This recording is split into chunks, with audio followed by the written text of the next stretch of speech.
6 days after John took with him Peter, James, and John, and led them up a high mountain, where they were alone. And as they looked on, a change came over Jesus. His clothes became shining white, whiter than anyone in the world could wash them. Then the 3 disciples saw Elijah and Moses talking with Jesus. Peter spoke up and said to Jesus, "Teacher, how good is it that we are here? We will make 3 tents, one for you, one for Moses, and one for Elijah." He and the others were so frightened, didn't know what to say. Then a cloud appeared and covered them in its shadow.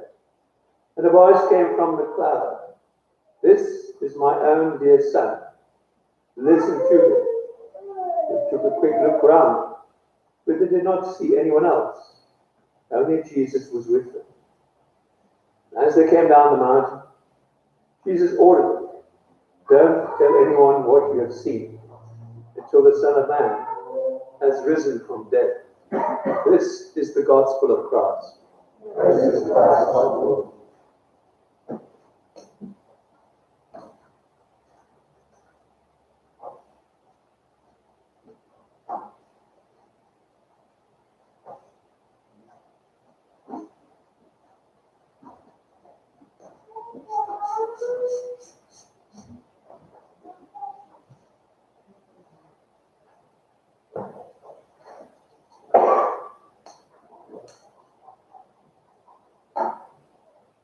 Let us pray. May the words of our mouth and meditation of all our hearts always be acceptable to Thee, O Lord, our strength and our Redeemer. Please.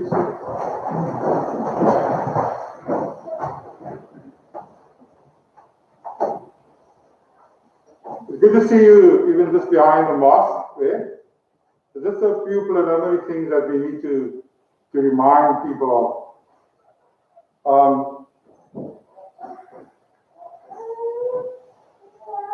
The lectern here, previously we took off our mask because we're more than 2 meters away.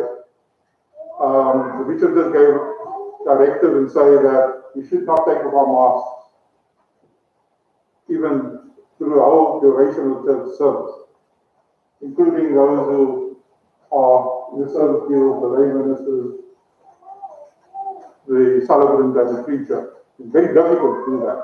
I know nobody has an issue with that too now. So I'm going to try, and the first thing is that I'm going to just cover my mouth, because that is where most of the moisture, droplets and so forth goes out. I say there's some changes going to take place, and we are working into it. And one of the changes is that the bishop suggests that we need to keep the sermon under 8 minutes. No, that's for Wednesday. 8 minutes on Sunday, and on Wednesday 5 minutes. Okay, so that's going to be a massive challenge. The prayers also to be short and concise, so they can keep the sermon as short as possible.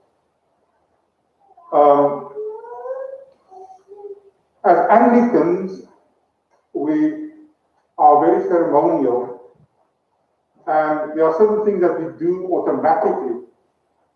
Some of the things that we do when we come to church, we can sit down, we kneel and pray, or sit and pray. When the bell rings for the start of the service, we stand. When we do the collect for purity as got done now, automatically we sit or kneel. Okay, so those are the things that we need to learn. Okay, we also have 2 leaflets for now. One is the notice leaflet, and the other one is the prayer leaflet. The prayer leaflet needs some development because in Betty's Bay, the leaflet includes a reflection. And so we need to be more concise, and I need to speak to the clergy about that and try to keep the reflection to 1 A4 page. So they can also include that then in our prayer leaflet, because we do not do that in our prayer leaflet, only in Betty's Bay. And there's no connection really between us and Betty's Bay, except this reflection that the clergy do. And so hopefully in the future, we will streamline our prayer leaflet to include also the reflection. So sorry about that this morning, Mark.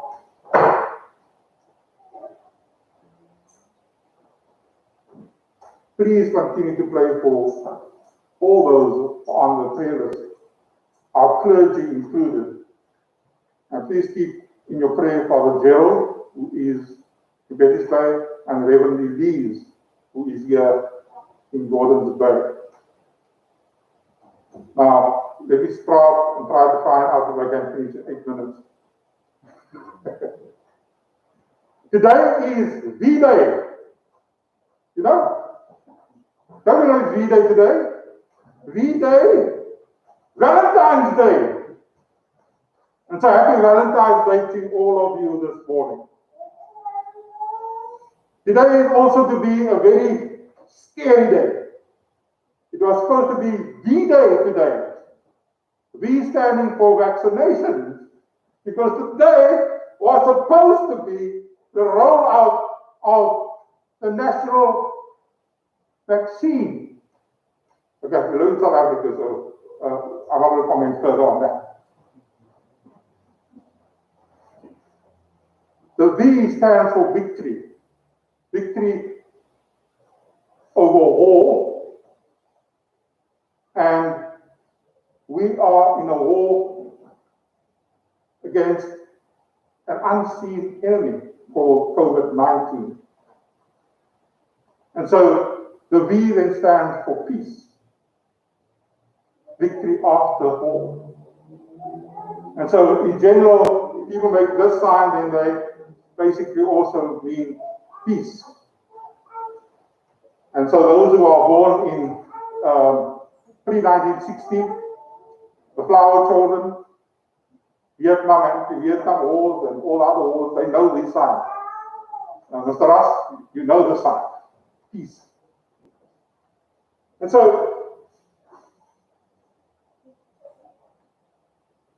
when we, and now, of course, I am struggling because vapor is coming up. So,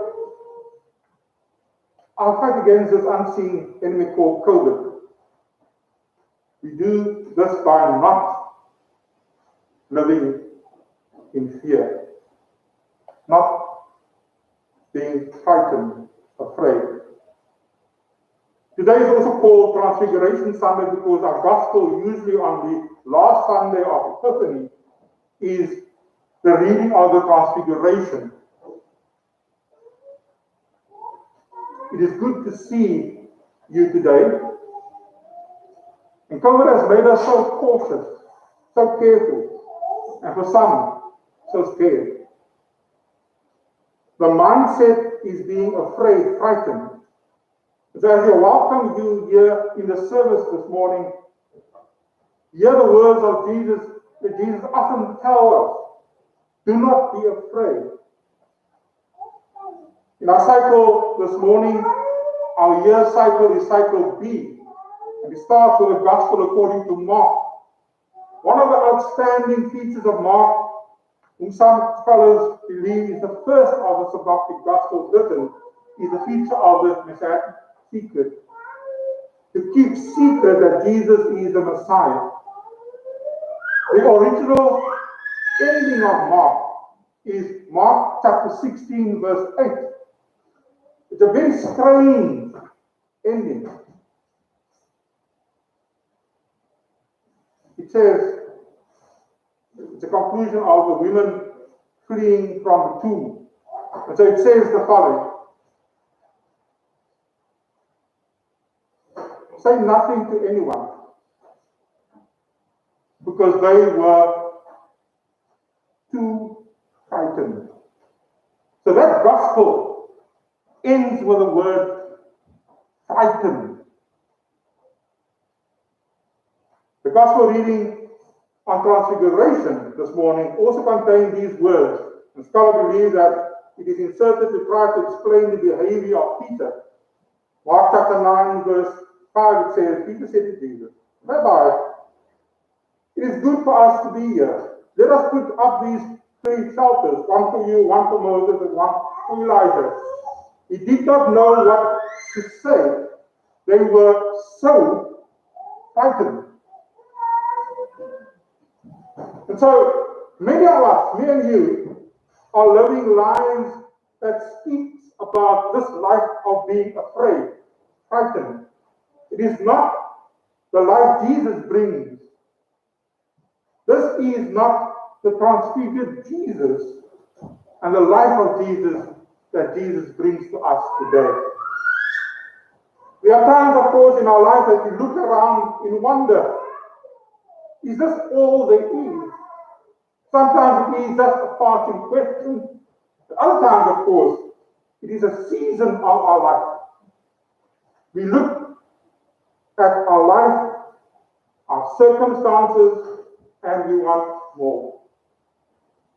There is restlessness, a searching and a longing for something else. Sometimes we are afraid of facing life. And to this extent that we are paralyzed. For many of this is our life during this pandemic. This is like life of being afraid. It is not about the circumstances of life. It is about us. We are afraid to live. Sometimes we are restless and have a desire for something more than what this afraid life is all about. We are very scared, feeling trapped. Generally means that we are living a shallow life. A life and relationships have become superficial, overfluctuated. We have been skimming just on the surface. In some ways, life at the surface is easier, more efficient, encouraged, and rewarded by much of what the world does and says today. This life, however, fails to see and to experience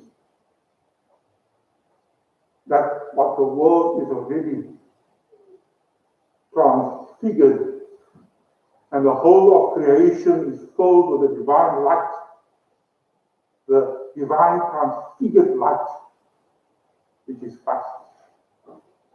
Life on the surface seems and keeps us judging the circumstances that we face, like COVID, our illness, our financial well-being, our work, our study. We look at the circumstances as a picture. It is as if it is this pretty, pleasing, and it shows us that we want to see, and that God is good if we have a good picture. When we do not see what we want, then we often look for a new picture. Out of being afraid, frightened, seeking questions in the answers that we live, for things that we do not understand. You see, sometimes, like Peter, it is a spiritual thing. The restless searching, the longing for more, the desire for meaning, and not, however, the usual answered questions of our circumstances. The answer is found in the spiritual realm, in the depth, intimacy, and the vulnerability of our inward journey, our interior journey. We do not need to see new things. we do not need to see the same things, but we need to see the same things with new eyes. We do not need to hear the different voice. We need to hear the same voice with different ears. Yeah. This is not like it. I can't preach like this. Okay. Bishop, sorry about this. I'm not connecting here. This mask is a barrier here. So what I'm saying is that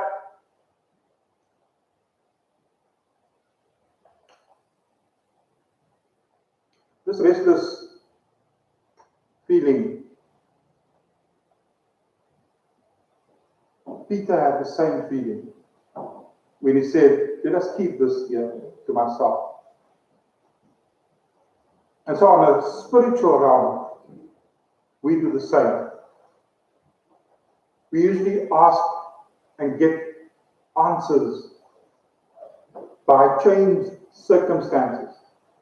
The answer is found in the spiritual realm, in the depth, the intimacy, and the vulnerability of our interior, our inward journey. We do not need to see new things. We do not need to see the same things, and we need to say the same things with new eyes.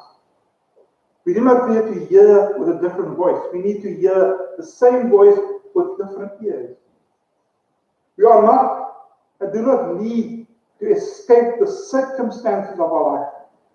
We need to be more fully present in those circumstances, those struggles, those journeys. It's so difficult to do. Because we cannot see ourselves in there.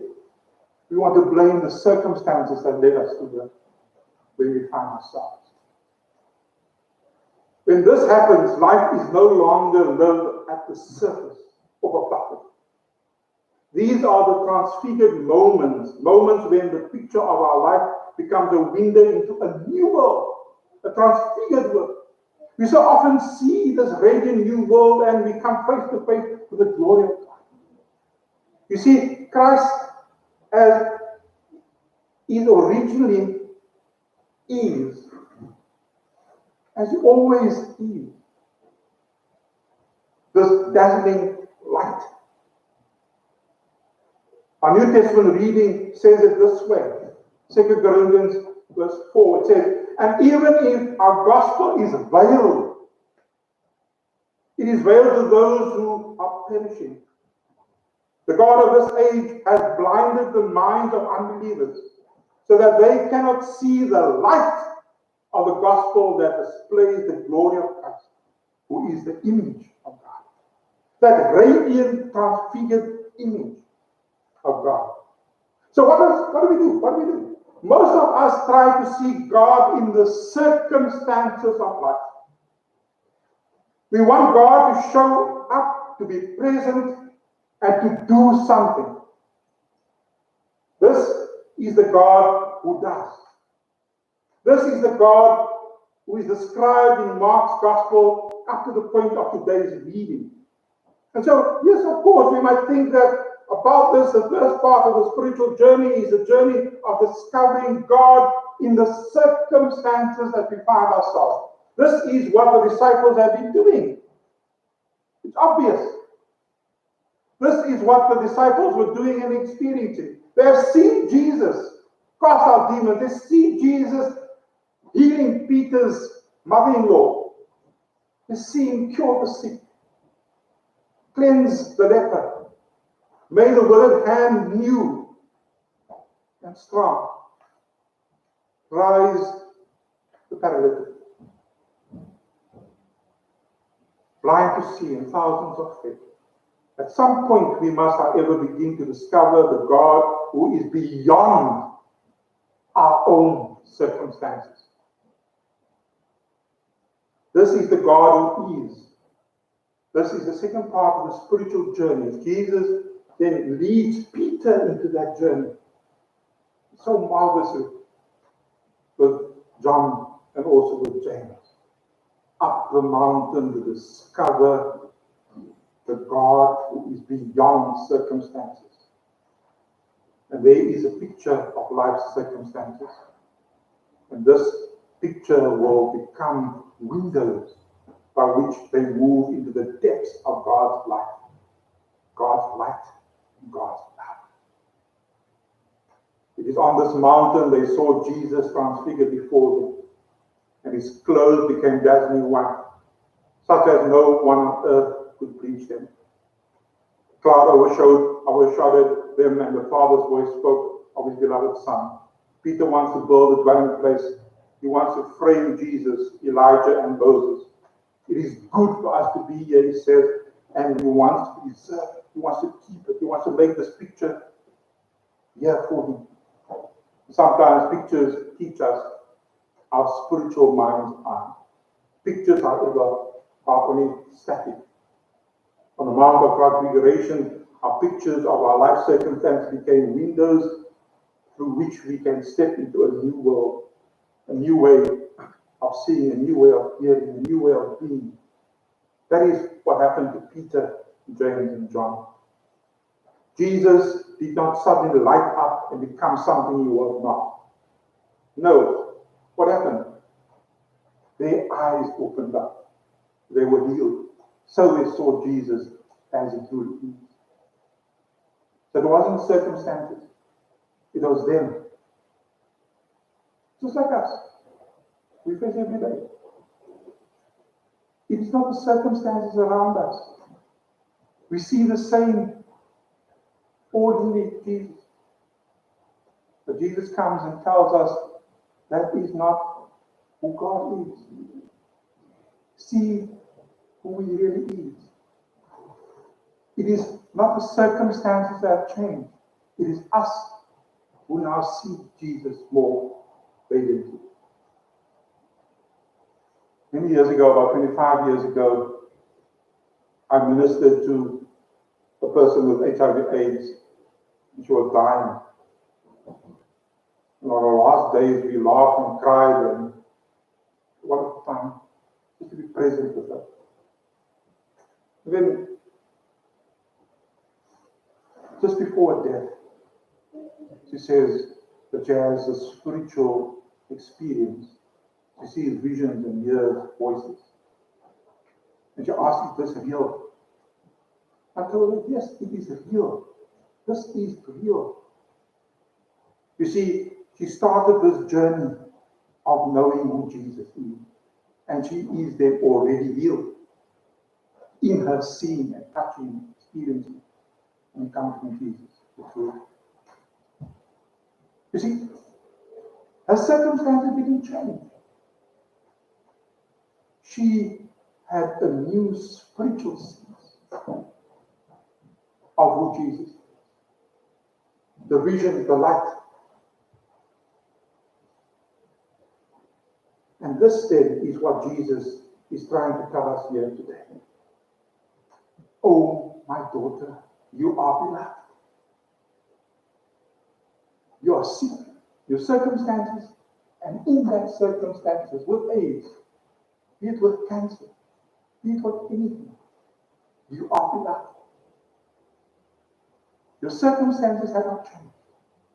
You have changed with a new spiritual outlook on life and see who God is in Christ Jesus, the light, and your healed. This then gives us a sense of going back and forth and living on mountaintop experience where everyone said, it's good to be here. I want to always be here. Jesus says then that we are so tempted to build dwelling places for those moments. You see, those places, dwelling places of both, will only keep us in the past. To the extent that we cling to the past and we close ourselves to the future, that what God offers us today.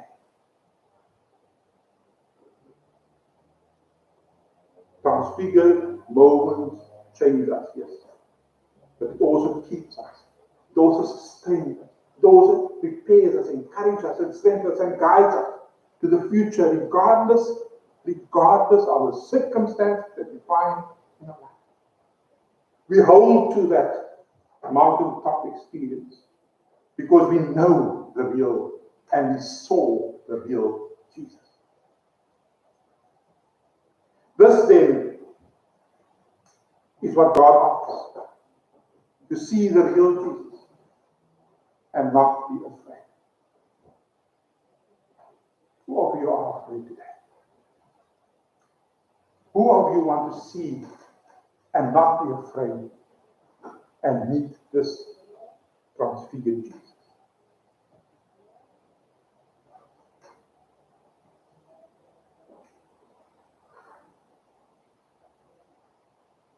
My time is long up already. May the Holy Spirit continue to preach to you this morning, that you can see who Jesus really is and not be afraid. Amen.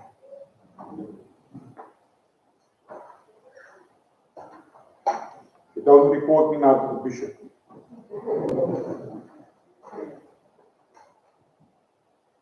Let us pray.